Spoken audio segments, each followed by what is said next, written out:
ইব্রাহিম আলাইহিস সালাতু ওয়াস সালাম আল্লাহকে ডাকলেন, ও রব, আপনি যে আমাকে হাজির ঘোষণা দিতে বলেন, এই জায়গায় কেউ তো নাই, জনমানবহীন এই জায়গাতে আমি যদি ঘোষণা দেই, কে শুনবে আমার কথা? আল্লাহু আকবার, আল্লাহু আকবার। ইব্রাহিম বলেন, আল্লাহ, জনমানবহীন এই জায়গাতে উঁচুতে দাঁড়ালাম, কেউ নাই, আপনি বললেন ওয়াজিন ফিন নাস বিল হাজ্জি, আমাকে ঘোষণা দিতে বললেন, কে শুনবে আমারটা, কে শুনবে আমার এই হজের কথা? আল্লাহ বলেন, ইব্রাহিম শোনো, তুমি এই হজের জন্য মানুষকে ডাকো, ওই মানুষের কানে পৌঁছে দেবার দায়িত্ব কার? আল্লাহ। জবান খুলে বলুন, দায়িত্ব কার? আল্লাহ। ইব্রাহিম আলাইহিস সালাতু ওয়াস সালাম মাকাম ইব্রাহিমের উপরে উঠে, ইব্রাহিম আলাইহিস সালাতু ওয়াস সালাম সেই মাকাম ইব্রাহিমের উপরে উঠে তিনি ঘোষণা দেওয়া শুরু করলেন। সুবহানাল্লাহ, বলেন না? ইব্রাহিম আলাইহিস সালাতু ওয়াস সালাম কে? মুসলিম জাতির পিতা। ইব্রাহিম আলাইহিস সালাতু ওয়াস সালাম যখন হজের জন্য ঘোষণা দিয়ে দিলেন, কোন কোন রিওয়ায়েতে এসেছে তিনি মাকাম ইব্রাহিমের উপরে উঠে দাঁড়ালেন, আবার কোন কোন রিওয়ায়েতে তিনি কুবাইস পাহাড়ের উপরে দাঁড়িয়েছেন। যারা গিয়েছেন কুবাইস পাহাড়টা দেখে এসেছিলাম, সেই কুবাইস পাহাড়, সেই পাহাড়ে উঠে ইব্রাহিম আলাইহিস সালাতু ওয়াস সালাম দুই কানে আঙ্গুল দিলেন। কি দিলেন? মুয়াজ্জিন সাহেবের আজান দিলে কানে আঙ্গুল দেয় কি দেয় না? ইব্রাহিম আলাইহিস সালাতু ওয়াস সালাম দুই কানে আঙ্গুল দিলেন। ইবনে কাসির সহ বেশ কিছু তাফসীর থেকে আমি এটা বের করে আপনাদের কাছে বলছি। দুই কানে আঙ্গুল রেখে ডান দিকে, বাম দিকে, পূর্ব দিকে, পশ্চিম দিকে মুখ করে তিনি বললেন, হে লোকসকল, হে আল্লাহর গোলামেরা, হে আল্লাহর বান্দারা, শোনো, তোমাদের পালনকর্তা তার নিজ গৃহ নির্মাণ করেছেন এবং তোমাদেরকে এই ঘরের কাছে এসে তাওয়াফ করে বিভিন্ন হজের কার্যাদি তোমাদেরকে পালন করতে হবে। আল্লাহ তাআলা এটা তোমাদেরকে আদেশ করে দিয়েছেন। ডান দিকে, বাম দিকে, পূর্বে, পশ্চিমে, এইভাবে করে যখন বললেন, তাফসীর ইবনে কাসিরে উল্লেখ হয়েছে। তাফসীর ইবনে কাসির নাম শুনেছেন আপনারা? আল্লামা ইবনে কাসির রাহিমাহুল্লাহ তিনি উল্লেখ করেছেন তার তাফসীরে, ইব্রাহিম আলাইহিস সালাতু ওয়াস সালাম যখন এই ঘোষণা দিয়ে দিল, আল্লাহ তাআলার এত শক্তি, সেই শক্তি দিয়ে আকাশে, বাতাসে, পাহাড়ে, প্রান্তরে সব জায়গাতে তার এই ঘোষণা আল্লাহ তাআলা নিজে এটা প্রকাশ করে দিলেন। শুনে অবাক হবেন, বিশ্বের কোণে কোণে আল্লাহ তাআলার এই ঘরের তাওয়াফ এবং হজের এই বিষয়টা যখন পৌঁছে দিয়েছেন, শুধুমাত্র জীবিত মানুষের কানে না, খেয়াল করুন, শুধুমাত্র এই ঘোষণাটা তাফসীর ইবনে কাসিরে এসেছে, এই শুধুমাত্র জীবিত মানুষের কানেই শুধু এই ঘোষণাটা পৌঁছালো না, কিয়ামত পর্যন্ত যারা আসবে পৃথিবীতে, আলেমে আরওয়াহে যারা রূহের জগতে ছিল, আল্লাহ তাআলা তাদের কানে পর্যন্ত এই ইব্রাহিমের ডাক আল্লাহ পৌঁছে দিয়েছে। আলাইহিস সালাম জীবিত মানুষের কানে শুধু পৌঁছালেন না, জীবিত মানুষের কানে শুধু না, যারা এখনো পৃথিবীতে আসে নাই, সেই আল্লাহ এখনো আছেন, ওনাদের কানে পর্যন্ত পৌঁছে দিয়েছেন ইব্রাহিম আলাইহিস সালাতু ওয়াস সালামের এই মাকাম ইব্রাহিম কিংবা কুবাইস পাহাড়ের উপরে থেকে সেই হজের ঘোষণাটি। সুবহানাল্লাহ। শুনে আরো অবাক হবেন, সেই দিন ইব্রাহিম আলাইহিস সালাতু ওয়াস সালামের এই ডাক, এই আহ্বান যাদের কানে পৌঁছে গিয়েছে, এই কানে পৌঁছে যাওয়ার সাথে সাথে যারা ঈমানদার ছিল, যারা বুঝতে পেরেছে, যখন ডেকেছে তাদের ভিতরে তারা লাব্বাইক বলে সাড়া দিয়ে ফেলেছে। আরো শুনে অবাক হবেন, লাব্বাইক লাব্বাইক এইভাবে বলে যখন তারা সাড়া দিয়েছেন, যারা লাব্বাইক বলেছে আরাফার ময়দানে তারা হাজিরা দিতে পেরেছে, সেই দিন শুধু একবার না, তাফসীরে এসেছে দুনিয়ায় থেকে যারা মায়ের পেটের ভিতরে ছিল তাদের ভিতরেও যারা এই ঘোষণা শুনিয়েছেন। কে শুনিয়ে দিয়েছেন? আল্লাহ। মায়ের পেটে ছিল, আপনার রূহের জগতে ছিল। লাব্বাইক যারা একবার বলেছে, ইবনে কাসির সহ খুতুবাতে হাকিম ওয়াল উম্মাহ চতুর্থ খণ্ডের ভিতরে সমন্বয় করে অনেকগুলো তাফসীরে এই কথাগুলো এসেছে। যারা লাব্বাইক একবার বলেছে, লাব্বাইক দুইবার বলেছে, লাব্বাইক কেউ যদি 10 বার সেই দিন বলে থাকে জীবিত অবস্থায় মায়ের পেটে কিংবা আলমে আরোহায়, যারা 10 বার বলেছে আল্লাহর ঘরে তারা 10 বার হাজিরা দিতে পেরেছে। ইতিহাস তাফসীর থেকে আপনাকে আমাকে এগুলো বুঝতে হবে। এটা যেন তেন বিষয় নয়। ওই জায়গাতে যাওয়া সবার পক্ষে সম্ভব না। ডান দিক বাম দিকে দুইটা দলই আছে। যারা আল্লাহর জন্য করে, এরা ডান দিক থেকে আল্লাহকে খুশি করার জন্য সেখানে হাজ করতে হাজিরা দেয়, আর যারা নিজেদের আমিত্বকে প্রকাশ করবার জন্য হাজিরা দেয়, তাদের হাজিরা আর দুই ডান দিকের হাজিরা এটা কখনো এক হতে পারে কি পারে না। সুতরাং আমি আপনাদেরকে বলবো এই হাজ্জের জন্য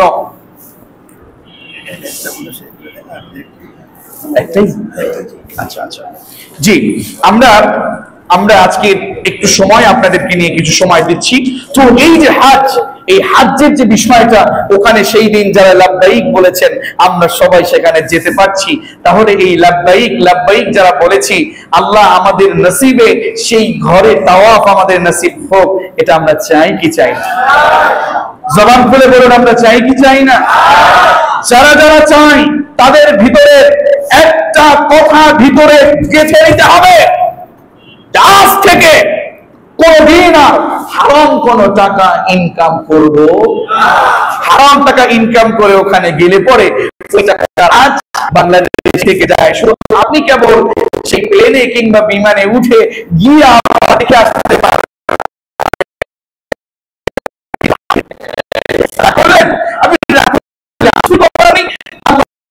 সামনে যখন আপনি করবেন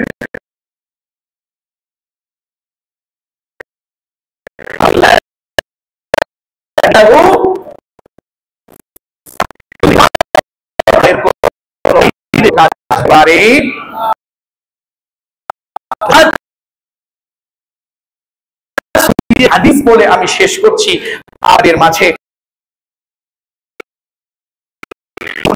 শুনেছেন আপনাদের ভিতরে হাজির ব্যাপারে সর্বোচ্চ চিন্তা চলে এসেছে।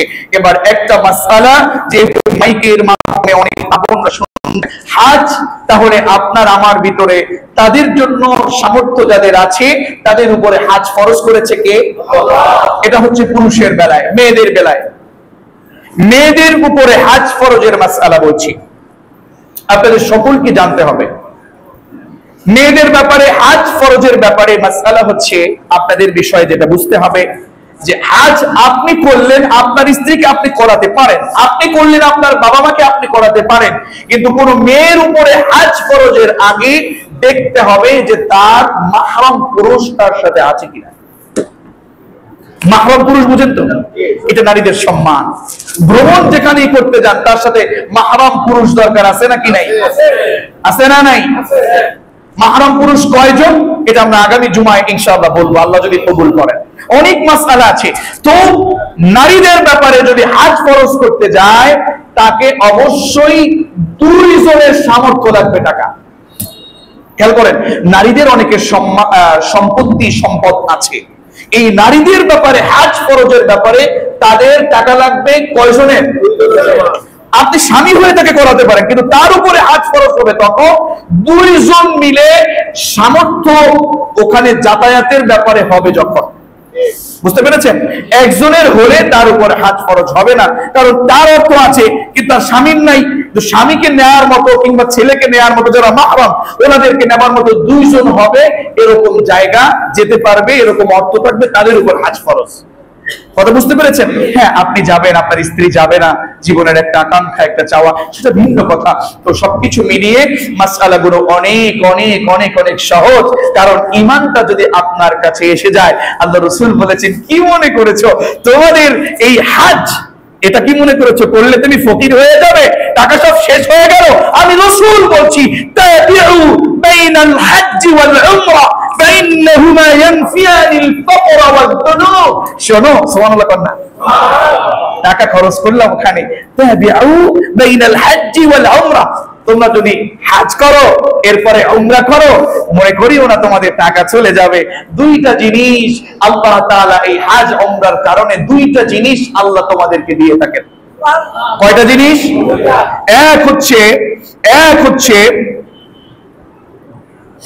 এক হচ্ছে আপনার ফাইন্নাহুমা ইয়ানফিয়ানিল ফাকর ওয়াদ-দুনুব।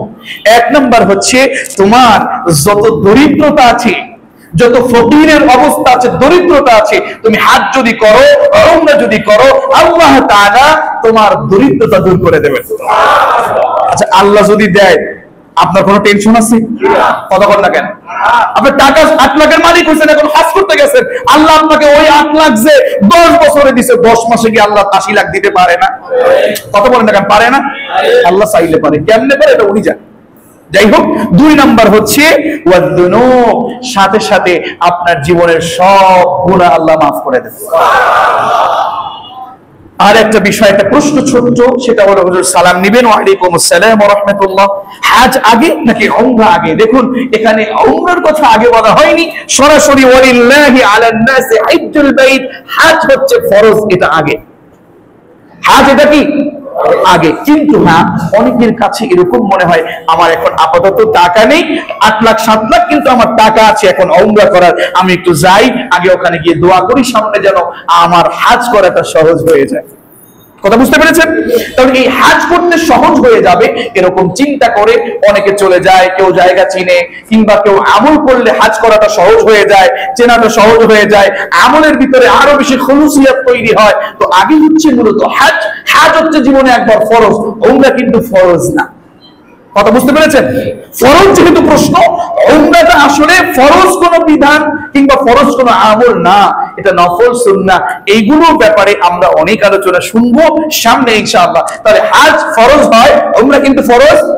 কথাই বুঝতে পেরেছেন? তো উমরাটা নিজের মনের খাসি মানে খায়েশ, চিন্তা, কিংবা ওখানে গিয়ে আল্লাহর কাছে একটু হাত তুলে বলা, এবং ওখানে গিয়ে অনেক কিছু আল্লাহর কাছে বলা, এই সম্পর্কে অনেক বিষয় আছে। আমরা আর কিছু বলছি না। দেখুন, আল্লাহ রাসূল সাল্লাল্লাহু আলাইহি ওয়াসাল্লাম এই বাইতুল্লাহ এটা যে তৈরি করেছেন, ইব্রাহিম আলাইহিস সালাতু ওয়াস সালাম তৈরি করেছেন, মসজিদ বানিয়েছেন, তাদের পক্ষে আমরা তার উম্মাহ হয়ে, কিংবা ইব্রাহিম আলাইহিস সালাতু ওয়াস সালামের জাতির সন্তান হয়ে, তার উম্মতের সেই সন্তান হয়ে, আমাদের জাতির পিতার সন্তান হয়ে, আমরা কি তার পক্ষে থাকবো নাকি বিপক্ষে থাকবো? আমার খুব কষ্ট হয়, আমার লজ্জা হয় আপনাদের কাছে বলতে, আমার কষ্ট লাগে আপনাদের কাছে বলতে। এরকম এখানে বহু যুবক বসে আছেন, 7-8 পর্যন্ত পড়েন, এরকম অনেক ছোট্ট কিশোর ভাইয়েরা বসে আছেন। আপনার আল্লাহর ঘরে আপনি সালাত আদায় করতে আসবেন, সেই সালাতে আপনি মসজিদে এসে আপনার নিজের জায়নামাজ, নিজের মুসল্লা, নিজের জায়গাটুকু আপনি গুছাচ্ছেন। আমার বড় কষ্ট হয়, বিশ্বাস করুন। এই যে বর্তমানে আমাদের যে এখানে টাইলস কালেকশনটা হয়েছে, আমার খুব কষ্ট হচ্ছে। আমার মুসল্লি, আমি কাদের কাছে ইসলাম বলি, কাদের কাছে কোরআন বলি, কাদের কাছে মসজিদের কথা বলি? যেই মসজিদে বসে আছে ওই মসজিদের জন্য তার একটু দাম নাই, ওই মসজিদের জন্য তার একটু চিন্তা নাই, যেই ফ্যানটার নিচে বসে ওই ফ্যানটার বিল নিচের দেওয়ার ইচ্ছা নাই। আসলে বলে, এটা কি কষ্ট লাগার কথা না? এটা কি শুধুমাত্র ওই যে আমরা কিছু খাদেম বানাইছি, এই আপনার খাদেমটা কি 2 টাকা বেতন নয় মসজিদ থেকে নাকি? তারা দিবে, অমুকে দিবে, তমুকে দিবে, এইটা করবে, ওইটা করবে। আস্তাগফিরুল্লাহ, কিন্তু হতেই পারে না।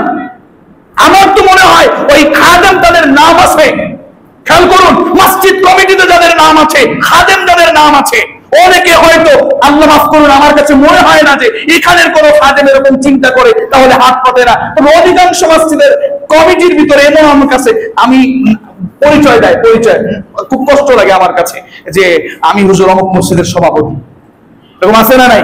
মানে আমিত্ব ভাব করে। এইদের মসজিদ কমিটিতে যারা থাকে, এনাদের ইবাদত, এনাদের দান, এনাদের খিদমত কবুল হওয়াটা আপনাদের সাধারণ মুসল্লি থেকে অনেক কঠিন। কথাই বললেন না? কি কথা ঠিক না? ঠিক বলেন। আবার কমিটিতে রাগ করলে আমার কিছু করার নাই, আমার কাছে সোজা যেটা আমি সেটা বলি। আমি কোনো এইভাবে করে বাঁকা করার মানুষ আমি না। মসজিদ কমিটি সভাপতি হোক, সেক্রেটারি হোক, হ্যাঁ আমরা তাদেরকে জায়গা দিয়েছি, তারা এটা বুঝে বুঝে করবে। কিন্তু আপনার 1000 টাকা দিলে কবুল হওয়াটা যতটা সহজ, ওনার দিলে একটু কঠিন। আবার বলিয়েন না হুজুর তাহলে আমরা দিতাম না, আবার এটা করলে কিন্তু আমার আরেক ঝামেলা। হ্যাঁ, দুইটাই লাগবে। ওনাদেরটা কবুল হলে ওনাদের ডাবল সওয়াব, কারণ হচ্ছে ওনাদের কষ্টও আছে, আবার নিজের ভিতরে বিনয়টাও রেখেছে। কিন্তু যদি আমি দিয়েছি এরকম চিন্তা হয়, তাহলে ওই আপনার 1000 টাকা কবুল হবে আগে, ওনারটা হবে কিনা সন্দেহ আছে। রাগ করলেন? আমার কথা হলো, এই মসজিদে বসেছেন, আমি বলবো প্রত্যেকটা মুসল্লি, যেই ছেলে টিউশনি করো এই মসজিদে নামাজ পড়ো, যেই ছেলে বদলা দাও এই মসজিদে নামাজ পড়ো, একজনকেও আমি বাদ হতে দেব না। আল্লাহর কাছে এই মসজিদ যেন তোমার জন্য সাক্ষী হয়ে যায়। পারা যাবে না ইনশাআল্লাহ? কি হয়েছে 1-2 হাজার টাকা চলে গেলে কি হবে? আল্লাহ না করুন তুমি রাস্তায় যেতে পারো, যুবক তুমি রাস্তায় গিয়েছো, হঠাৎ তোমার অ্যাক্সিডেন্ট হয়ে গেছে, 3000 টাকা কি তোমার, 4000 টাকা কি তোমার অনেক ট্রিটমেন্টে লাগতে পারে কি পারে না? আল্লাহ তোমাকে দান করলে বিপদ থেকে মুক্ত রাখবেন। আমি বলবো কোন মুসল্লি, একজন মুসল্লি বাদ থাকা কোনোভাবে উচিত নয়। হ্যাঁ, অনেক ঋণ আছেন, পাচ্ছেন না, সেটা ভিন্ন কথা। আমি বলবো প্রত্যেক যুবক, প্রত্যেক কিশোর, প্রত্যেক মুরব্বী, প্রত্যেক মুসল্লি, প্রত্যেক খাদেমের সাথে মুসল্লি সবাই মিলে এই মসজিদের জন্য একতাবদ্ধ হয়ে, আপনারা যে অবাক হবেন, এই মসজিদে আমি আজকেও শুনেছি, আগেও শুনেছি, আগেও বলেছি, আপনাদের মুসল্লিদের 4 তলায় পর্যন্ত, আপনাদের 4টা তলাতে তো মুসল্লির জায়গা হয় না, ছাদে পর্যন্ত পড়া লাগে। আল্লাহু আকবার বলেন। এটা আপনাদের তাকদীর। আপনাদের জায়গাতে, আপনাদের এই গ্রামের জায়গাতে, আপনাদের মহল্লাতে কত মুসল্লি নামাজ পড়ে, সালাত আদায় করে, আলহামদুলিল্লাহ পড়েন। আমার কাছে মনে হয় আলহামদুলিল্লাহ, এত মুসল্লির পিছনে সামনে আমি আছি, আমার কাছে নগণ্য একজন গোলাম। আল্লাহর কাছে যদি আমি একটু কবুলিয়ত পাই, তা আমার জন্য যথেষ্ট। আমাদেরকে সবচেয়ে বেশি রহম তিনি আমাদের করেছেন, নিয়ামত দিয়েছেন, আমাদের সুস্থতা আমাদেরকে দিয়েছেন। আলহামদুলিল্লাহ বলেন। সুস্থতা হচ্ছে মহান রবের কাছ থেকে আমাদের জন্য সবচেয়ে বড় রিজিক। এটা কিন্তু রিজিক, সুস্থতা এটা কি রিজিক। তো এই রিজিক পেয়ে আমরা যদি খুশি হয়ে যাই, আল্লাহ তাআলা আমাদেরকে শুধু আলহামদুলিল্লাহ বলে তার গোলামি যদি আমরা করতে পারি, তিনি আমাদেরকে আরো বেশি সুস্থ রাখবেন। ওই যে লাইন শাকারতুম লাযীদান্নাকুম ওয়া লাইন কাফারতুম ইন্না আযাবি লাশাদীদ, এটা যে আমি পড়েছি, শুনেছি, এই আয়াতের একটা ব্যাখ্যা হচ্ছে এটা যে আপনি নিয়ামত পেয়েছেন, নিয়ামত দিয়ে শুকরিয়া আদায় করেছেন। আর শুকরিয়া কিন্তু শুধু আলহামদুলিল্লাহ দিয়েই শেষ নয়। বলো, আপনাদের আমাদের রবকে, আল্লাহ। আপনাদের আমাদের সৃষ্টিকর্তাকে, আল্লাহ। আল্লাহ বলেছেন, এর মানে কি ইসলাম সব মেনে ফেলেছেন? না। মৌখিক স্বীকৃতি আপনি আল্লাহ এটা বলে দিয়েছেন, এখন আপনার কাজে কর্মে, ব্যক্তি জীবনে, পারিবারিক জীবনে, চট্টবটম প্রত্যেকটা জায়গাতে আপনি এটার ইবাদত যখন করতে পারবেন, তখন হলো আপনি বাস্তবে আল্লাহ তাআলার গোলাম। আপনার ঈমানের পরিপূর্ণতা আপনার প্রত্যেকটা জায়গায় আপনাকে দেখতে হবে। ঠিক ওইভাবে শুকরিয়া আদায় করবেন। মৌখিক শুকরিয়া হচ্ছে আলহামদুলিল্লাহ, বলেন না আলহামদুলিল্লাহ। অন্তরের সাথে মিলিয়ে, মেধার সাথে মিলিয়ে, জবান দিয়ে আপনার উচ্চারণ আলহামদুলিল্লাহ, এটা আপনার মৌখিক শুকরিয়া। আর এটাকে যদি কাজে রূপান্তরিত করতে যান, আপনাকে একজনের গোলামি করে দেখিয়ে দিতে হবে তিনি কে। আপনি রবের শুকরিয়া যখন করে ফেলেছেন, ঠিক তখন আপনাকে রবের যত বিধি বিধান আছে প্রত্যেকটা সেক্টর আপনাকে আত্মসমর্পণ, যে আসলিমু, আপনি আল্লাহ রাব্বুল আলামিনের প্রত্যেকটি বিধি বিধানের উপরে যখন আত্মসমর্পণ করে ফেলবেন, আপনার সুস্থতা যদি আপনার গোলামিতে কাজে লাগিয়ে দেন, আপনি নিয়ামত হিসাবে পাওয়ার কারণে আপনার সুস্থতা বৃদ্ধি করে দিতে পারে কে? এজন্য সুস্থ থাকতে হলে রবের গোলামি করতে হবে। ব্যায়াম করেন, শারীরিক চর্চা আপনি করতে পারেন, শারীরিক ব্যায়াম করতে পারেন, জিম করতে পারেন, ব্যায়াম করতে পারেন, কিন্তু আপনি শারীরিক যে ইবাদত সালাত বাদ দিয়ে যত বড় ব্যায়ামই আপনি করেন না কেন, কোনো লাভ আপনার হবে না। অতিরিক্ত আপনি করতে পারেন, অতিরিক্ত করা নিজে ফিট থাকা ভালো, কিন্তু শারীরিক ইবাদত সালাত আপনাকে দেখতে হবে। যখন আপনি রুকু দিয়ে দেন, গোটা সালাতের ভিতরে যতগুলো আমল আছে এর ভিতরে সবচেয়ে কঠিন একটা আমল হচ্ছে রুকু করা। সবচেয়ে কঠিন আমল কি? রুকু করা। এই রুকুটা বুঝতে হবে। রুকুটার সময় আপনি পায়ের যে হাঁটু এটা সোজা রাখতে হবে, বাঁকা হয়ে যেতে পারবে না। হাত যখন দেবেন আপনার এই হাঁটুর উপরে, এই ধরেন হাঁটু, এখানে হাতটা প্রত্যেকটা আঙ্গুল স্বাভাবিকভাবে ফাঁকা থাকবে, মিলানো থাকবে না। এরপরে আপনার এই কনুইটা এভাবে বাঁকা হতে পারবে না, সোজা থাকবে। যখন আপনি এই জিনিসটা হাঁটুতে হাত দিয়ে যখন আপনি এইভাবে হাত এই কনুইটা সোজা রাখবেন, দেখবেন আপনার পিঠ, মাথা, পেছন সাইড, এই তিনটা জিনিস একেবারে জমিনের মতো সোজা হয়ে যাবে। আর আমাদের কেউ মাথা এরকম করি, কেউ পেছনটা কোন রকম বাঁকা করি, হাত এরকম করি না। আমি সুন্দর একটু সিস্টেম আপনাকে বলে দিচ্ছি, সুন্নাহ পদ্ধতি। আপনি রুকু যখন দেবেন তখন হাঁটুটার উপরে হাত এমন সুন্দর রাখবেন, আঙ্গুলগুলি ফাঁকা থাকবে। কি থাকবে? আঙ্গুলগুলো ফাঁকা থাকবে, আর হাত পুরো স্ট্রেট, কোনো বাঁকা হওয়ার কোনো সুযোগ। যখন এটা করবেন তখন আপনার পিঠ, মাথা, পাছা একেবারে সমান হয়ে যাবে জমিনের মতো। এইভাবে যখন আপনি করবেন, শারীরিক ব্যায়ামের ভিতরে সর্বোচ্চ ব্যায়াম হচ্ছে এটা, সর্বোচ্চ ব্যায়াম। আপনার সুন্নাহ বুঝতে হবে। যখন রুকু দিয়ে দেন, আপনার মাথাতে ম্যাগনেটিক সিস্টেম আছে, আপনার উঁচু থেকে উঁচু যখন সোজা ছিলেন, আপনার সবচেয়ে উঁচু, আপনার ব্যক্তি জায়গায় সবচেয়ে উঁচু জায়গা কোনটা? কথা বলেন না কেন? ছাত্রের মতো জবাব দেন। আপনি দাঁড়ানোর সময় ব্যক্তি শারীরিক দিক থেকে সবচেয়ে উঁচু জায়গা কোথায়? মাথা। এই মাথার জায়গাতে আপনি জমিনে লাগাতে পারেন। জমিন কার? আপনাকে লম্বা উঁচু মাথা কে দিয়েছেন? মুখমণ্ডল কে দিয়েছেন? সেই শির আপনি একেবারে নত করে দেবেন একেবারে জমিনে একজনকে। তিনি কে? আল্লাহ, তুমি আমাকে যতটুকু করেছো, তোমার এই সৃষ্টির এই বড়ি সর্বোচ্চ জায়গা দিয়ে তোমার কাছে লুটিয়ে পড়েছি, একমাত্র তোমার গোলামি করেছি। সুবহানা রাব্বিয়াল আলা। সালাত বুঝতে হবে। কোন এক আলোচনায় আমরা সালাত নিয়ে বলবো ইনশাআল্লাহ। আল্লাহ আমাদের তৌফিক এনায়েত করলে আমরা বলবো। তো আজকে আমাদের আলোচনা চলছিল কি নিয়ে? অনেকে হজ বললেন, হজ। আলোচনা কি নিয়ে চলছে?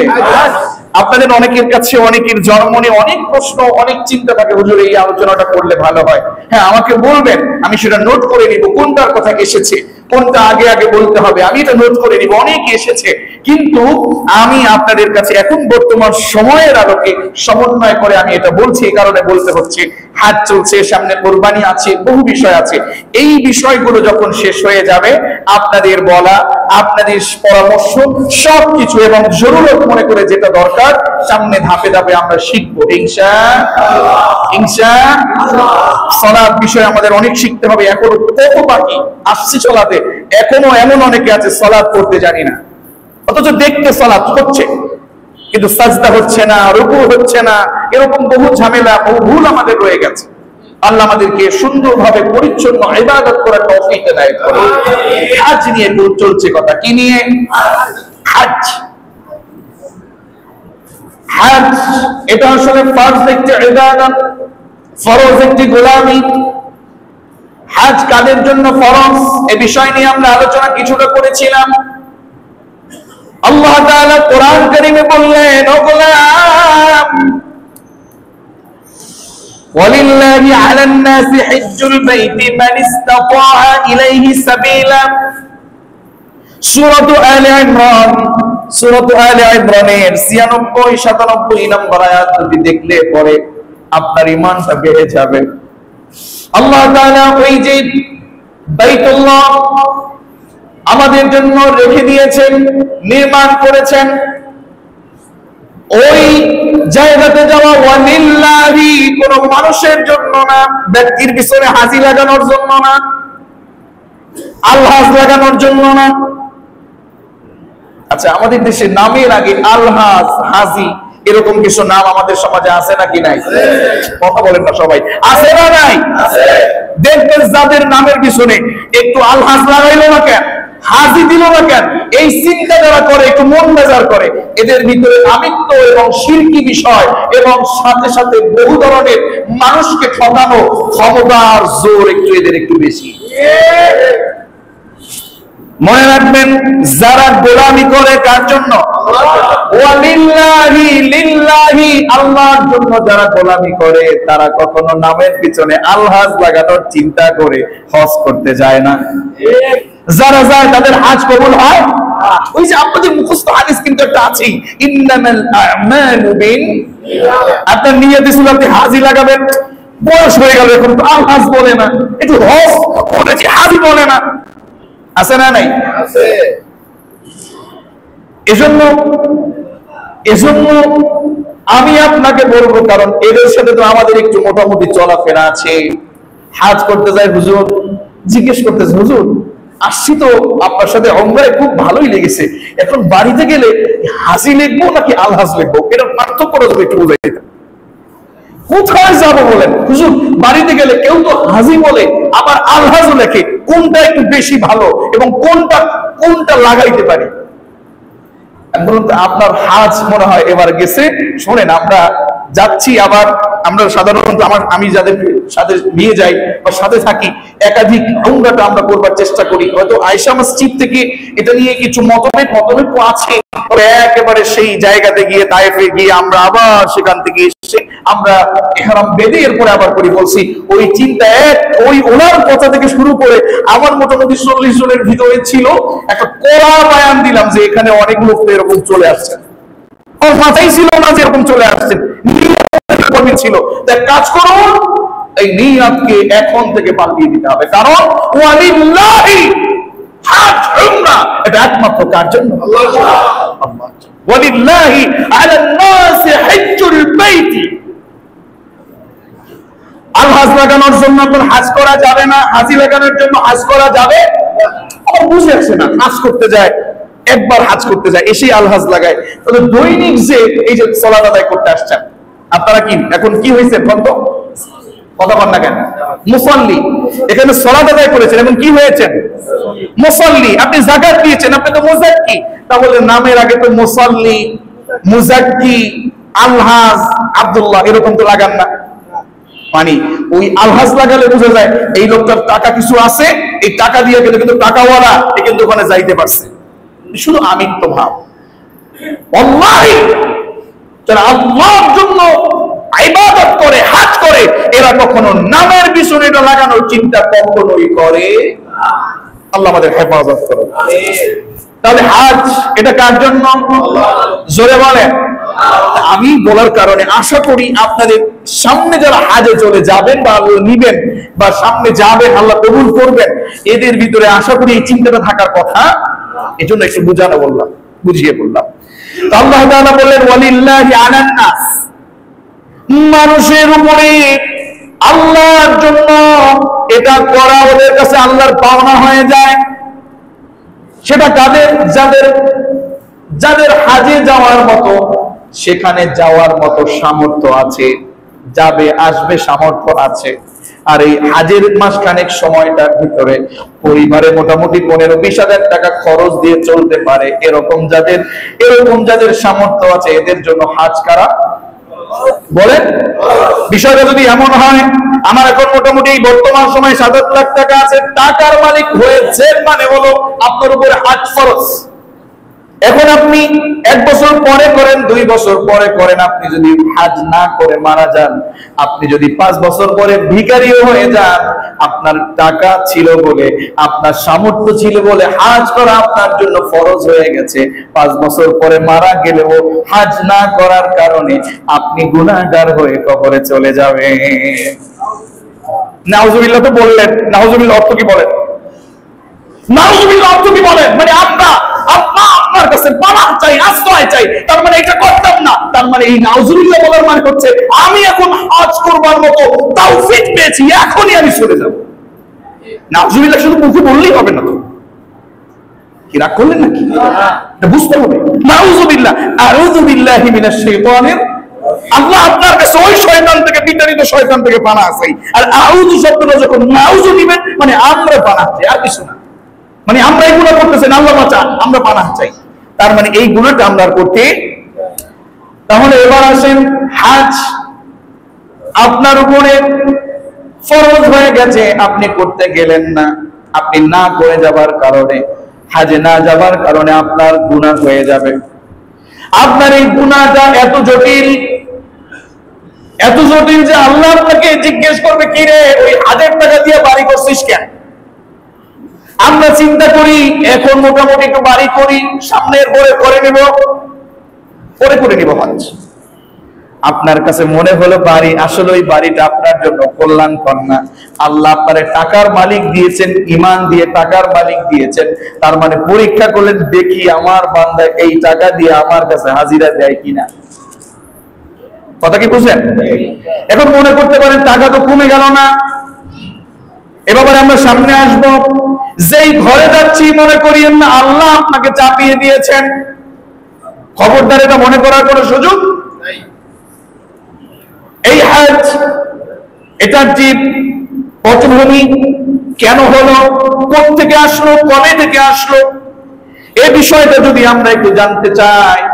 আল্লাহ তাআলা যত নবী রাসূল এসেছেন, আমাদের সর্বপ্রথম আদি পিতা, আমাদের প্রথম নবীর নাম কি? কথা বল না কেন, নাম কি? হজের বিধান, এটা কিন্তু রাসূলের উপরে একা ছিল না, ইব্রাহিম নবীর উপর একা ছিল না। একটু জেনে অবাক হবেন, এই যে হজের বিধানটা, এটা একেবারে আমাদের আদি পিতা হযরত আদম আলাইহিস সালাতু ওয়াস সালাম থেকে এসেছে। সুবহানাল্লাহ। যেদিন এই বাইতুল্লাহর ভিত্তি রাখা হয়েছে, বাইতুল্লাহর ভিত্তি সেই আদম থেকে শুরু হয়েছে। আল্লাহু আকবার। পৃথিবীর সর্বপ্রথম ঘর হচ্ছে বাইতুল্লাহ। সুবহানাল্লাহ বলবেন না?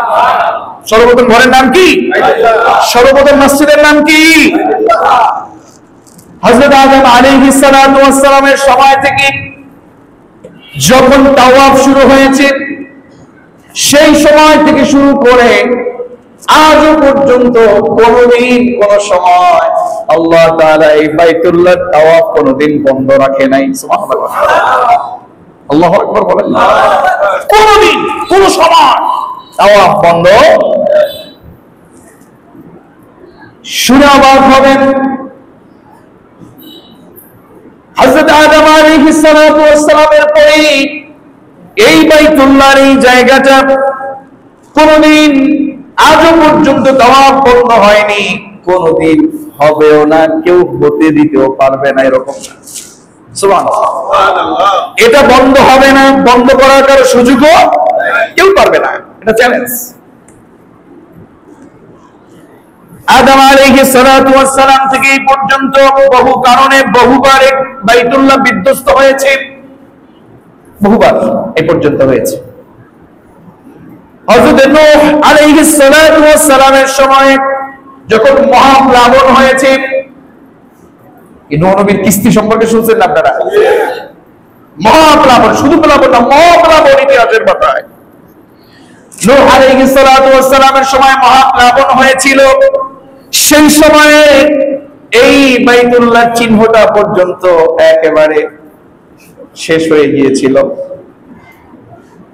নূহ আলাইহিস সালাতু ওয়াস সালামের সময় যখন শেষ হয়ে গিয়েছিল, তাফসীরে এসেছে নূহ নবী গোটা পৃথিবীতে যখন প্লাবিত হচ্ছিল, নূহ নবীর যেই নৌকা কিংবা কিস্তি যেটাই বলেন না কেন, আল্লাহ তাআলা ওই নূহ নবীর নৌকাটা পর্যন্ত ওই বাইতুল্লাহ এরকম চতুর্দিকে ঘুরেছে, বন্ধ হয়নি। আল্লাহ তাআলা বন্ধ করেন নাই। এই মহাপ্লাবন হয়ে যাওয়ার পরে আল্লাহ তাআলা হযরত জিবরাইল আলাইহিস সালাতু ওয়াস সালামের মাধ্যমে, আমাদের জাতির পিতার নাম কি? শব্দটা ঈমান দিয়ে হইল। জাতির পিতার নাম কি? মিল্লাত আবিকুম ইব্রাহিম হুয়া সাম্মাকুমুল মুসলিমিন। মুসলমান নাম আমাদের জাতির পিতা রেখেছেন। কে রেখেছেন? আল্লাহ। জাতির পিতা মিল্লাতে, আল্লাহ তাআলা বললেন মিল্লাতে আবিকুম ইব্রাহিম। আমি আল্লাহ বলে দিতেছি, তোমরা কেউ বললে হবে না। আমি আল্লাহ বলতেছি তোমাদের জাতির পিতার নাম ইব্রাহিম আলাইহিস সালাতু ওয়াস সালাম। সুবহানাল্লাহ। হুয়া, তিনি সাম্মাকুমুল মুসলিমিন, তোমাদের নাম রেখেছে মুসলমান। সুবহানাল্লাহ। সুবহানাল্লাহ। মুসলিম মিল্লাত, মুসলিম জাতির পিতার নাম হযরত ইব্রাহিম আলাইহিস সালাতু ওয়াস সালাম। আর কষ্ট লাগে নাই তো? কষ্ট লাগলে মনে রাখবেন শিরক আছে।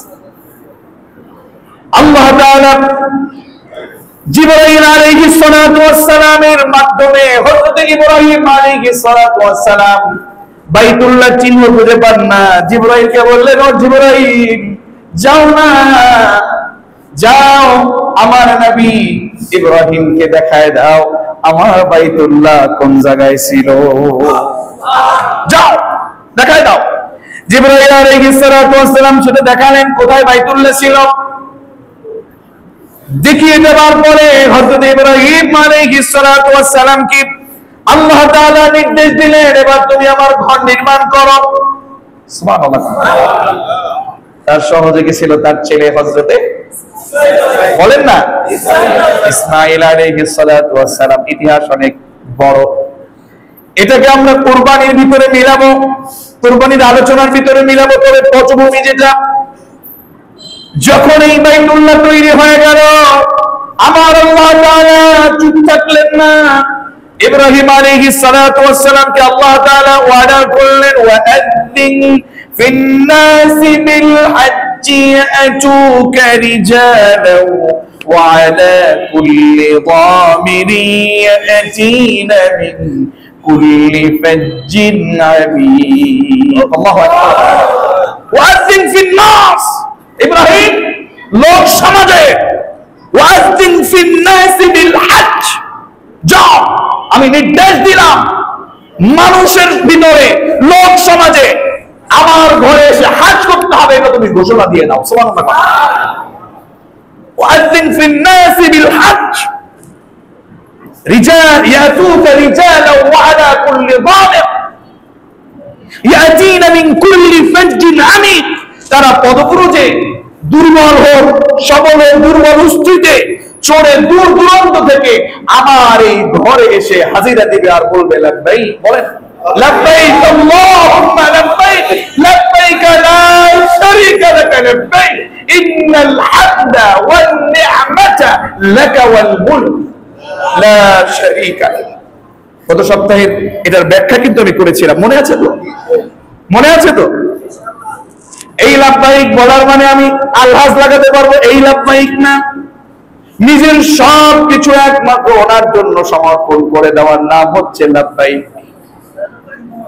যাই হোক, এই লাব্বাইক আপনাদের বলার জন্য আল্লাহ তাআলা জিবরাইল আলাইহিস সালাতু ওয়াস সালামের মাধ্যমে ইব্রাহিম আলাইহিস সালাতু ওয়াস সালাম যখন দেখিয়ে দিলেন যে এখানে বাইতুল্লাহ ছিল, ইব্রাহিম সহযোগী হিসেবে ইসমাঈল সহ যখন এই বাইতুল্লাহ নির্মাণ হয়ে গেল, আর ওই যে বলেছিলাম ওখানে ফিহি আয়াতুম বাইয়িনাতুম মাকামু ইব্রাহিম, মাকাম ইব্রাহিম আছে, সেই নির্দেশনা রেখে দিয়েছেন। আর বললেন, এবার ইব্রাহিম তুমি ঘোষণা দিয়ে দাও যে আমি আল্লাহর ঘরে সবাইকে আসতে হবে। আল্লাহু আকবার।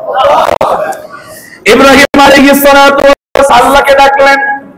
খেয়াল করুন প্রিয় মুসলমান, ইব্রাহিম আলাইহিস সালাতু ওয়াস সালাম আল্লাহকে ডাকলেন, ইয়া রব, হে রব, হে মালিক, দুনিয়াতে তো মানুষই নাই, জড়মানবহীন এই জায়গাটি বাইতুল্লাহর ওইখানে তখন মানুষ ছিল না। ইব্রাহিম আলাইহিস সালাতু ওয়াস সালাম তার ছেলে ইসমাঈল এবং তার মাকে নিয়ে আল্লাহর অর্ডারে একেবারে সেই কাবার কাছে রেখে আসতেন। দেখুন, কাবা, আমরা কাবা বলি না, কাবা এটা হচ্ছে উঁচু স্থান। কাবা শব্দের অর্থ কি? উঁচু স্থান। আপনারা যারা কোরআন পড়েছেন, হাফেজে কোরআন, হুজুর কোথায় আছেন, মুয়াজ্জিন সাহেব, যখন ওযুর আয়াত আছে, ওযু ফরজের আয়াত, ওযুর ফরজ কয়টা? এইটা চারটা, একেবারে সরাসরি বলছি, চারটা ফরজ। এই ফরজের জন্য আল্লাহ তাআলা অর্ডার করেছেন, ইয়া আইয়ুহাল্লাযীনা আমানু ইযা কুনতুম ইলা সলাতি ফাগসিলু ওয়ুজুহাকুম ওয়া আইদিয়াকুম ইলাল মারাফিক।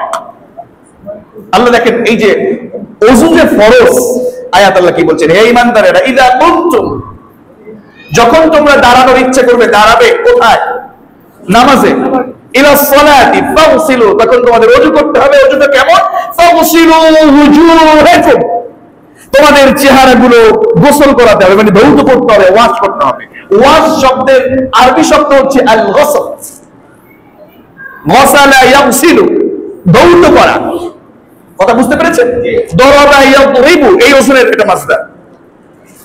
তাহলে আল গসলু এই গোসল, এটা ধৌত করা, ওয়াশ করা। আল্লাহ বললেন ফাগসিলু ওয়ুজুহাকুম, তোমাদের চেহারা সমূহ তোমরা ওয়াশ করো, ধৌত করো। সুবহানাল্লাহ। এক নম্বর ফরজ। ওয়া আইদিয়াকুম, এবং তোমাদের হাতগুলো ধৌত করো। কোন পর্যন্ত? ইলাল মারাফিক, কোনই পর্যন্ত। এটা কিন্তু সরাসরি কোরআনের আয়াত। সুবহানাল্লাহ কইতেন না? সরাসরি কোরআনের আয়াত, এটা আল্লাহ নির্দেশনা দিয়েছেন। এরপরে ওয়ানসাহু, এবং মাসাহ করো। ওয়ানসাহু কি করো? মাসাহ করো। ওয়ানসাহু বিরুসিকুম, তোমাদের মাথা কি করো? মাসাহ করো। এরপরে ওয়ানসাহু বিরুসিকুম ওয়া আরজুলাকুম, এবং তোমরা তোমাদের ওয়া আরজুলাকুম, তোমাদের পা সমূহ তোমরা ধৌত করো। কোন পর্যন্ত? ওয়া আরজুলাকুম ইলাল কাবাইন। কথা কি বুঝতে পেরেছেন? তার মানে কাবাইন মানে হচ্ছে টাকনু, যে উঁচু জায়গা আছে না, টাকনুটা কি উঁচু আছে কিনা বলুন। ওয়া আরজুলাকুম ইলাল কাবাইন, মানে পাওটা ধৌত করবো ওই কাবাইন, মানে উঁচু জায়গা, মানে টাকনু পর্যন্ত। তার মানে আপনার আমার এখানে যেটা মূল বুঝ, সেটা হলো এই কাবা মানে উঁচু স্থান। ওই জায়গাতে হযরত ইব্রাহিম আলাইহিস সালাতু ওয়াস সালাম আল্লাহর নির্দেশে ইসমাঈল আর তার মাকে আলাইহিমুস সালাম, এই ইসমাঈল এবং তার মাকে একেবারে জনমানবহীন একটা জায়গাতে একা রেখে এসেছেন। আল্লাহু আকবার। নির্দেশ ছিল কার? ইব্রাহিম আলাইহিস সালাতু ওয়াস সালামকে হিজরতে পাঠিয়েছেন। এটা নিয়ে ইতিহাস আসবে। হিজরতে যখন পাঠালেন, তিনি যখন তাদেরকে রাখলেন, আল্লাহ বললেন ওখানে রেখে চলে যাও। জিজ্ঞেস করলেন স্ত্রী, আপনি এখানে আমাকে রেখে যাচ্ছেন কেন এরকম একা? কোনো কথা বলে না। ইব্রাহিম হাঁটছেই। কত কঠিন একটা পরীক্ষার ভিতরে ইব্রাহিম ছিলেন আলাইহিস সালাম। তিনি যখন তাদেরকে রেখে গেলেন, স্ত্রী বললেন, স্ত্রীদেরকেও আমরা এই কথা বলে দেব, তাদের অনেক কুরবান সংসারের জন্য, ধর্মের জন্য, ইসলামের জন্য দিতে হবে।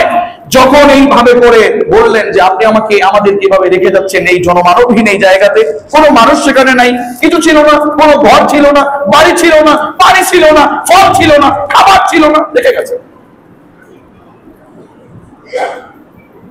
হযরত ইসমাঈলের মা ইব্রাহিম আলাইহিস সালাতু ওয়াস সালামের দ্বিতীয় স্ত্রী, তিনি যখন বললেন, ও আমার প্রাণ প্রিয় স্বামী, ও আল্লাহর নবী, আমাদেরকে এখানে কেন রেখে যাচ্ছেন? একা কেন রেখে যাচ্ছেন? মনে কষ্ট হয়, পেছন দিকে ফিরে না, কারণ ফিরলে পরে আরো বেশি কষ্ট হতে। সামনে আগাচ্ছেন, কোনো কথা নেই, চলে যাচ্ছেন। স্ত্রী বললেন, ওগো আল্লাহর নবী, আপনি যে আমাদের এখানে রাখছেন, এটা কি আল্লাহর নির্দেশ কিনা? আল্লাহর নির্দেশ কিনা?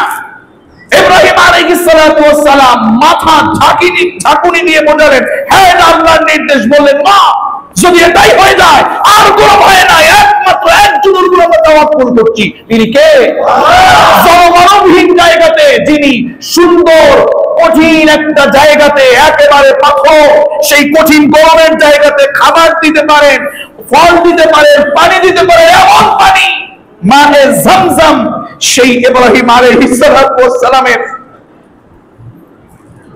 সেই সময়ের সেই যে মায়ে zamzam, এখনো পর্যন্ত এত পানি ওঠে যেটা টেনেও শেষ করা যায় না, সাথে সাথে সেটা আবার ভরে যায়। এটার অনেক ইতিহাস আছে, আমরা বলবো। এত চমৎকার নিদর্শনগুলো যিনি দিলেন ওখানে, তিনি কে? ইব্রাহিম আলাইহিস সালাতু ওয়াস সালাম আল্লাহকে ডাকলেন, ও রব,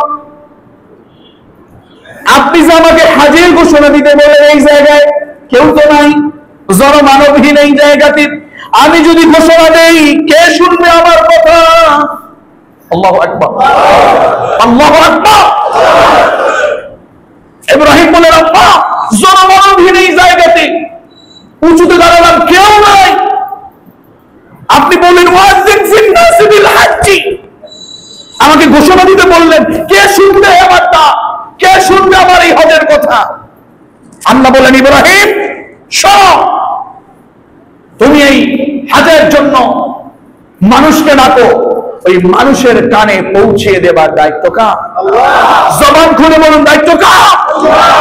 ইব্রাহিম আলাইহিস সালাতু ওয়াস সালাম মাকাম ইব্রাহিমের উপরে উঠে, ইব্রাহিম আলাইহিস সালাতু ওয়াস সালাম সেই মাকামে ইব্রাহিমের উপরে উঠে তিনি ঘোষণা দেওয়া শুরু করলেন। সুবহানাল্লাহ বলতেন না? ইব্রাহিম আলাইহিস সালাতু ওয়াস সালাম কে? মুসলিম জাতির পিতা। ইব্রাহিম আলাইহিস সালাতু ওয়াস সালাম যখন হজের জন্য ঘোষণা দিয়ে দিলেন, কোন কোন রিওয়ায়েতে এসেছে তিনি মাকামে ইব্রাহিমের উপরে উঠে দাঁড়ালেন, আবার কোন কোন রিওয়ায়েতে তিনি কুবাইস পাহাড়ের উপরে দাঁড়িয়েছেন। যারা গিয়েছেন কুবাইস পাহাড়টা দেখে এসেছিলাম, সেই কুবাইস পাহাড়, সেই পাহাড়ে উঠে ইব্রাহিম আলাইহিস সালাতু ওয়াস সালাম দুই কানে আঙ্গুল দিলেন। কি দিলেন? মুয়াজ্জিন সাহেবের আজান দিলে কানে আঙ্গুল দেয় কি দেয় না?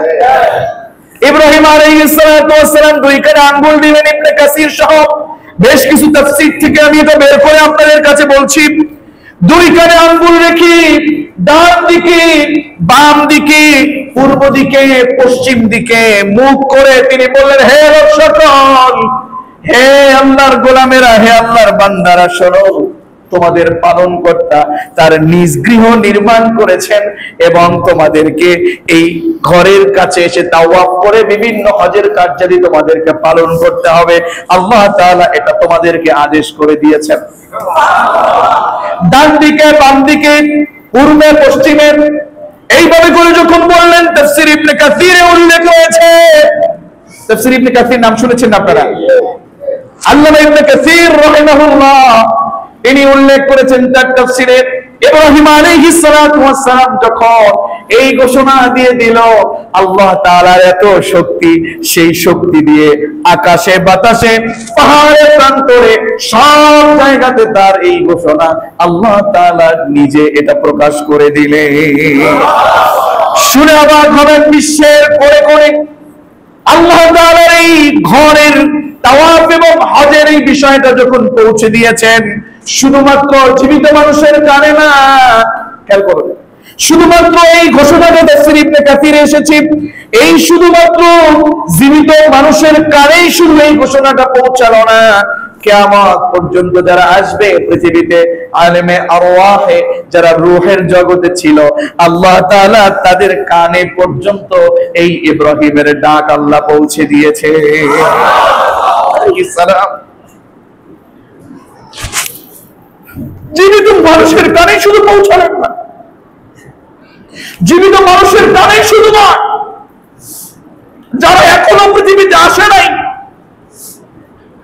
সেই আল্লাহ এখনো আছেন, ওনাদের কানে পর্যন্ত পৌঁছে দিয়েছেন ইব্রাহিম আলাইহিস সালাতু ওয়াস সালামের এই মাকাম ইব্রাহিম কিংবা কুবাইস পাহাড়ের উপরে থেকে সেই হজের ঘোষণাটি। সুবহানাল্লাহ। শুনে আরো অবাক হবেন, সেই দিন ইব্রাহিম আলাইহিস সালাতু ওয়াস সালামের এই ডাক, এই আহ্বান যাদের কানে পৌঁছে গিয়েছে, এই কানে পৌঁছে যাওয়ার সাথে সাথে যারা ঈমানদার ছিল, যারা বুঝতে পেরেছে, যখন ডেকেছে তাদের ভিতরে তারা লাব্বাইক বলে সাড়া দিয়ে ফেলেছে। আরো শুনে অবাক হবেন, লাব্বাইক লাব্বাইক এইভাবে বলে যখন তারা সাড়া দিয়েছেন, যারা লাব্বাইক বলেছেন আরাফার ময়দানে তারা হাজিরা দিতে পেরেছে, সেই দিন শুধু একবার না, তাফসীরে এসেছে দুনিয়ায় থেকে যারা মায়ের পেটের ভিতরে ছিল তাদের ভিতরেও যারা এই ঘোষণা শুনিয়েছেন। কে শুনিয়ে দিয়েছেন? আল্লাহ। মায়ের পেটে ছিল, আপনার রূহের জগতে ছিল, লাব্বাইক যারা একবার বলেছে, ইবনে কাসির সহ কুতুবাতে খুতবাতে হাকিমুল উম্মাহ চতুর্থ খণ্ডের ভিতরে সমন্বয় করে অনেকগুলো তাফসীরে এই কথাগুলো এসেছে। যারা লাব্বাইক একবার বলেছে, লাব্বাইক দুইবার বলেছে, লাব্বাইক কেউ যদি 10 বার সেই দিন বলে থাকে জীবিত অবস্থায় মায়ের পেটে কিংবা আলমে আরোহায়, যারা 10 বার বলেছে আল্লাহর ঘরে তারা 10 বার হাজিরা দিতে পেরেছে। ইতিহাস তাফসীর থেকে আপনাকে আমাকে এগুলো বুঝতে হবে। এটা যেন তেন বিষয় নয়। ওই জায়গাতে যাওয়া সবার পক্ষে সম্ভব না। ডান দিক বাম দিকে দুইটা দলই আছে। যারা আল্লাহর জন্য করে, এরা ডান দিক থেকে আল্লাহকে খুশি করার জন্য সেখানে হাজ করতে হাজিরা দেয়, আর যারা নিজেদের আমিত্বকে প্রকাশ করবার জন্য হাজিরা দেয়, তাদের হাজিরা আর দুই ডান দিকের হাজিরা এটা কখনো এক হতে পারে কি পারে না। সুতরাং আমি আপনাদেরকে বলবো এই হাজ্জের জন্য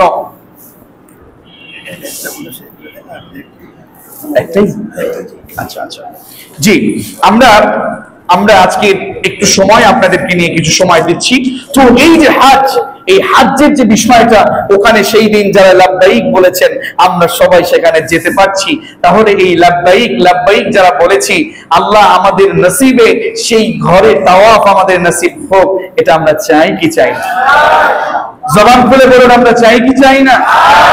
যারা যারা চাই তাদের ভিতরে একটা কথা ভিতরে গেঁথে নিতে হবে, আজ থেকে কোনদিন আর হারাম কোন টাকা ইনকাম করব না। হারাম টাকা ইনকাম করে ওখানে গেলে পরে ওই টাকা আজ বাংলাদেশ থেকে যায়, আপনি কেবল সেই প্লেনে কিংবা বিমানে উঠে গিয়ে দেখে আসতে পারেন।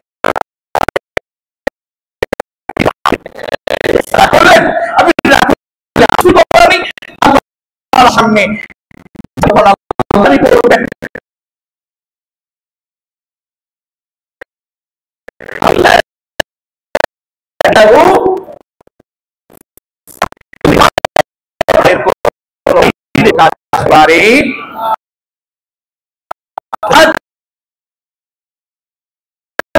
হাদিস বলে আমি শেষ করছি।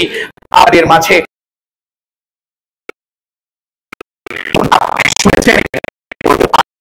আপনাদের ভিতরে হাজির ব্যাপারে সর্বোচ্চ চিন্তা চলে এসেছে।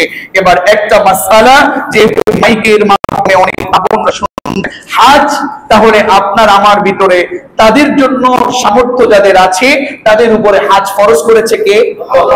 এটা হচ্ছে পুরুষের বেলায়। মেয়েদের বেলায়, মেয়েদের উপরে হাজ ফরজের মাসআলা বলছি, আপনাদের সকলকে জানতে হবে।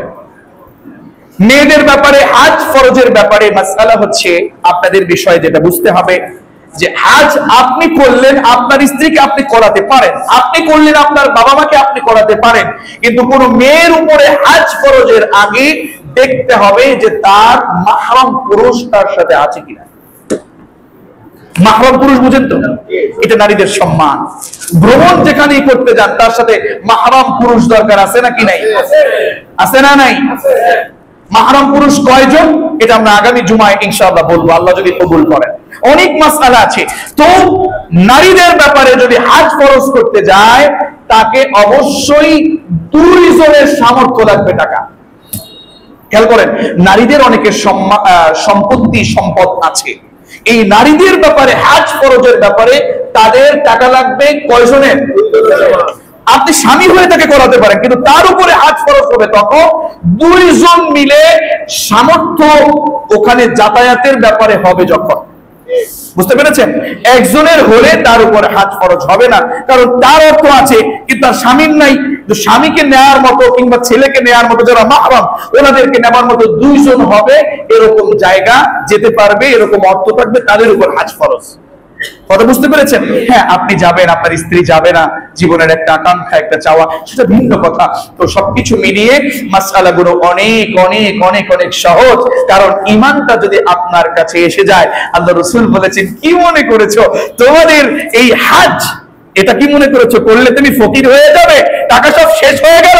আমি রাসূল বলছি, তাবিউ বাইনাল হাজ্জি ওয়াল উমরা ফাইন্নাহুমা ইয়ানফিয়ানিল ফাকর ওয়াদ দুনুব। শোনো, সুবহানাল্লাহ কন্না, টাকা খরচ করলাম ওখানে, তাবিউ বাইনাল হাজ্জি ওয়াল উমরা, তোমরা যদি হাজ করো এরপরে উমরা করো, মনে করিও না তোমাদের টাকা চলে যাবে। দুইটা জিনিস আল্লাহ তাআলা এই হাজ উমরার কারণে দুইটা জিনিস আল্লাহ তোমাদেরকে দিয়ে থাকেন। কয়টা জিনিস? এক হচ্ছে আপনার এক নম্বর হচ্ছে তোমার যত দরিদ্রতা আছে, যত ফকিরের অবস্থা আছে, দরিদ্রতা আছে, তুমি হাজ যদি করো, উমরা যদি করো, আল্লাহ তাআলা তোমার দরিদ্রতা দূর করে দেবেন। আচ্ছা, আল্লাহ যদি দেয় আপনার কোনো টেনশন আছে? কথা বল না কেন? আপনার টাকা 8 লাখের মালিক হয়েছেন, এখন হাজ করতে গেছেন, আল্লাহ আপনাকে ওই 8 লাখ যে 10 বছরে দিছে, 10 মাসে কি আল্লাহ 80 লাখ দিতে পারে না? কথা বলেন না কেন? পারে না? আল্লাহ চাইলে পারে। কেমনে পারে এটা উনি জানেন।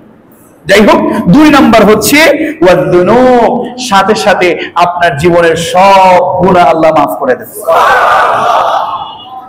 আর একটা বিষয়, একটা প্রশ্ন ছোট্ট, সেটা হলো হুজুর সালাম নিবেন, ওয়া আলাইকুমুস সালাম ওয়া রাহমাতুল্লাহ, হাজ আগে নাকি উমরা আগে? দেখুন, এখানে উমরার কথা আগে বলা হয়নি, সরাসরি ওয়ালিল্লাহি আলান নাসি হিজ্জুল বাইত, হাজ হচ্ছে ফরজ, এটা আগে। হাজ এটা কি আগে। কিন্তু হ্যাঁ, অনেকের কাছে এরকম মনে হয় আমার এখন আপাতত টাকা নেই, 8 লাখ 7 লাখ, কিন্তু আমার টাকা আছে এখন উমরা করার, আমি একটু যাই, আগে ওখানে গিয়ে দোয়া করি সামনে যেন আমার হাজ করাটা সহজ হয়ে যায়। কথা বুঝতে পেরেছেন? তাহলে এই হাজ করতে সহজ হয়ে যাবে এরকম চিন্তা করে অনেকে চলে যায়, কেউ জায়গা চিনে, কিংবা কেউ আমল করলে হাজ করাটা সহজ হয়ে যায়, চেনাটা সহজ হয়ে যায়, আমলের ভিতরে আরো বেশি খুলুসিয়াত তৈরি হয়। তো আগে হচ্ছে মূলত হাজ। হাজ হচ্ছে জীবনে একবার ফরজ, উমরা কিন্তু ফরজ না। কথা বুঝতে পেরেছেন? ফরজ যেহেতু প্রশ্ন, উমরাটা আসলে ফরজ কোন বিধান কিংবা ফরজ কোন আমল না, এটা নফল সুন্নাহ। এইগুলোর ব্যাপারে আমরা অনেক আলোচনা শুনবো সামনে ইনশাআল্লাহ। তাহলে হাজ ফরজ হয়, উমরা কিন্তু ফরজ। কথাই বুঝতে পেরেছেন? তো উমরাটা নিজের মনের খাসি মানে খায়েশ, চিন্তা, কিংবা ওখানে গিয়ে আল্লাহর কাছে একটু হাত তুলে বলা, এবং ওখানে গিয়ে অনেক কিছু আল্লাহর কাছে বলা, এই সম্পর্কে অনেক বিষয় আছে। আমরা আর কিছু বলছি না। দেখুন, আল্লাহ রাসূল সাল্লাল্লাহু আলাইহি ওয়াসাল্লাম এই বাইতুল্লাহ এটা যে তৈরি করেছেন, ইব্রাহিম আলাইহিস সালাতু ওয়াস সালাম তৈরি করেছেন, মসজিদ বানিয়েছেন, তাদের পক্ষে আমরা তার উম্মাহ হয়ে, কিংবা ইব্রাহিম আলাইহিস সালাতু ওয়াস সালামের জাতির সন্তান হয়ে, তার উম্মতের সেই সন্তান হয়ে, আমাদের জাতির পিতার সন্তান হয়ে, আমরা কি তার পক্ষে থাকবো নাকি বিপক্ষে থাকবো? আমার খুব কষ্ট হয়, আমার লজ্জা হয় আপনাদের কাছে বলতে, আমার কষ্ট লাগে আপনাদের কাছে বলতে। এরকম এখানে বহু যুবক বসে আছেন, 7-8 পর্যন্ত বলেন, এরকম অনেক ছোট্ট কিশোর ভাইয়েরা বসে আছেন। আপনার আল্লাহর ঘরে আপনি সালাত আদায় করতে আসবেন, সেই সালাতে আপনি মসজিদে এসে আপনার নিজের জায়নামাজ, নিজের মুসল্লা, নিজের জায়গাটুকু আপনি গুছাচ্ছেন। আমার বড় কষ্ট হয়, বিশ্বাস করুন। এই যে বর্তমানে আমাদের যে এখানে টাইলস কালেকশনটা হয়েছে, আমার খুব কষ্ট হচ্ছে। আমার মুসল্লি, আমি কাদের কাছে ইসলাম বলি, কাদের কাছে কোরআন বলি, কাদের কাছে মসজিদের কথা বলি? যেই মসজিদে বসে আছে ওই মসজিদের জন্য তার একটু দাম নাই, ওই মসজিদের জন্য তার একটু চিন্তা নাই। যেই ফ্যানটার নিচে বসে ওই ফ্যানটার বিল নিজের দেওয়ার ইচ্ছা নাই। আসলে বলে, এটা কি কষ্ট লাগার কথা না? এটা কি শুধুমাত্র ওই যে আমরা কিছু খাদেম বানাইছি, এই আপনার খাদেমটা কি 2 টাকা বেতন না মসজিদ থেকে নাকি? তারা দিবে, অমুকে দিবে, তমুকে দিবে, এইটা করবে, ওইটা করবে, আস্তাগফিরুল্লাহ। কিন্তু হতেই পারে না।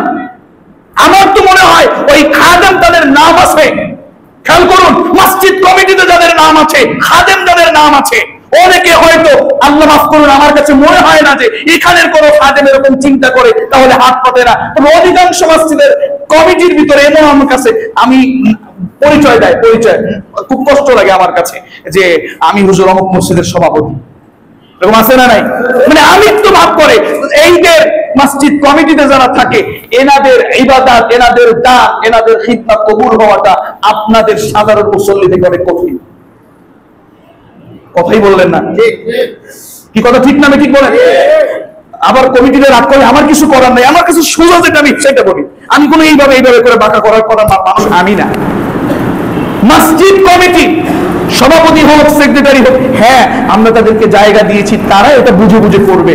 কিন্তু আপনার 1000 টাকা দিলে কবুল হওয়াটা যতটা সহজ, ওনার দিলে একটু কঠিন। আবার বলিয়েন না হুজুর তাহলে আমরা দিতাম না, আবার এটা করলে কিন্তু আমার আরেক ঝামেলা। হ্যাঁ, দুইটাই লাগবে। ওনাদেরটা কবুল হলে ওনাদের ডাবল সওয়াব, কারণ হচ্ছে ওনাদের কষ্টও আছে, আবার নিজের ভিতরে বিনয়টাও রেখেছে। কিন্তু যদি আমি দিয়েছি এরকম চিন্তা হয়, তাহলে ওই আপনার 1000 টাকা কবুল হবে আগে, ওনারটা হবে কিনা সন্দেহ আছে। রাগ করলেন? আমার কথা হলো, এই মসজিদে বসেছেন, আমি বলবো প্রত্যেকটা মুসল্লি, যেই ছেলে টিউশনি করো এই মসজিদে নামাজ পড়ো, যেই ছেলে বদলা দাও এই মসজিদে নামাজ পড়ো, একজনকেও আমি বাদ হতে দেবো না। আল্লাহর কাছে এই মসজিদ যেন তোমার জন্য সাক্ষী হয়ে যায়। পারা যাবে না ইনশাআল্লাহ? কি হয়েছে 1-2 হাজার টাকা চলে গেলে কি হবে? আল্লাহ না করুন তুমি রাস্তায় যেতে পারো, যুবক তুমি রাস্তায় গিয়েছো, হঠাৎ তোমার অ্যাক্সিডেন্ট হয়ে গেছে, 3000 টাকা কি তোমার, 4000 টাকা কি তোমার অনেক ট্রিটমেন্টে লাগতে পারে কি পারে না? আল্লাহ তোমাকে দান করলে বিপদ থেকে মুক্ত রাখবেন। আমি বলবো কোন মুসল্লি, একজন মুসল্লি বাদ থাকা কোনোভাবে উচিত নয়। হ্যাঁ, অনেক ঋণ আছেন, পাচ্ছেন না, সেটা ভিন্ন কথা।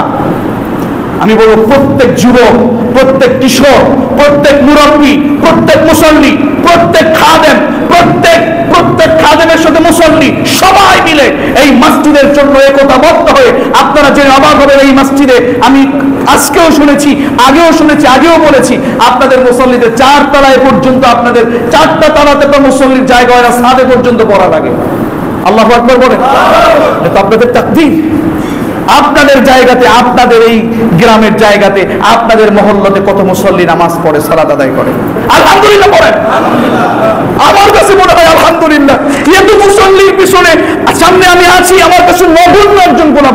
আল্লাহর কাছে যদি আমি একটু কবুলিয়ত পাই, তা আমার জন্য যথেষ্ট।